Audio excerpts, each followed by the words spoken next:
Ababuulizi b'enjiri ku nguudo wano mu ggwanga n'okusinga ddala mu kibuga Kampala bakalaatiddwa okufaanana ekyo kye babuulira era babeereko n'emirimu gye bakola kubanga omuntu yenna abeera n'obuvunaanyizibwa obwetaaga ensimbi.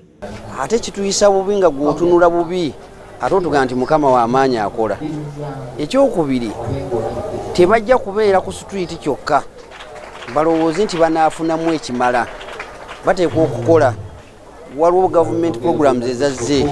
Bino byogeddwa Ronald Muhweza akulira poliisi n'omuntu wa bulijjo mu Kampala ku mukolo ogw'okuzza obujja n'okugabira ababuulizi bano kaadi ez'ekibiina kyabwe ekibagatta ekya National Street and Mobile Forum oguyindidde mu kibuga Kampala kibayamba okwawukana kw'abo ababeerimbikamu.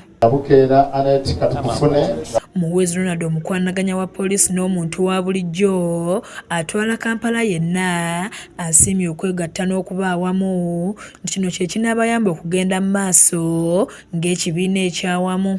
Ne tubasanga nga babuulira ebigambo ebirungi ebiwoomu ebya Katonda. Ffe nga poliisi ne tubasaba ate babiboogera ku street babiteeke mu nkola. Ono era abasabye okwewala okusemberera obumenyi bw'amateeka n'okuba bakalabakalaba ku bintu bye batategeera. N'abuulira enjiri yeetaaga ebyokwerinda bateekwa otutegeeza ebitali bituufu ku street. Kiba kibi w'obuulira enjiri oli mulokola ate n'owakasimu akanyakula oli sayidi endala.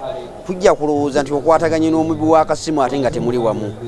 By'otategedde gw'obuulidde enjiri n'atakyuka tutegeeze nti ono ate yagaanye ebya Mukama tabiwuliriza ffe tuyingiremu. Bishop Ramadhan Mukisanga yakiikiridde omulabirizi Dr. David Kiganda ku mukolo guno ng'asinziira mu kitabo ky'Amatayo 25 okuva ku nnyiriro 14 abuulidde ababuulizi bano nti Katonda abawadde ettalanta ey'okubuulira enjiri nga kati ababanja kukola magoba g'enjiri.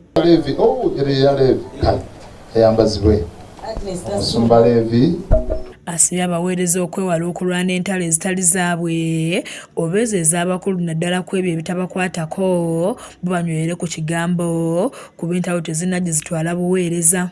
Patrick Muwanguzi ssentebe w'ekibiina ekitaba ababuulizi b'oku nguudo ekya National Street and Mobile Preachers Forum ng'asinzire wano alambuludde ku kaadi zino ez'ababuulizi ng'agamba tezibayamba okubaawula ku bantu abalala abayinza okubeekwekamu. Kaadi zino zigabibwa era ng'omugaso gwazo okusinga kaadi eno si yekkiriza omubuulizi w'enjiri okubuulira enjiri naye musemba nti assa kimu ne Kristo eyateekawo ekkanisa eyateekawo bataata eyateekawo enjiri era n'abantu eri bamusaamu ekitiibwa ng'amanye nti atambulira mu bumu kuba Katonda wa bumu. Ono nga yegattiddwako Musumba Levi Kirabo bagamba bakola kyonna ekisoboka mu kusomesa ababuulizi okubanga kye babuulira kye bafaanana era nga bwe beeyisa. Twawula okuva ku bantu abalala bonna uniform enkola enneeyisa n'entambuza y'enjiri.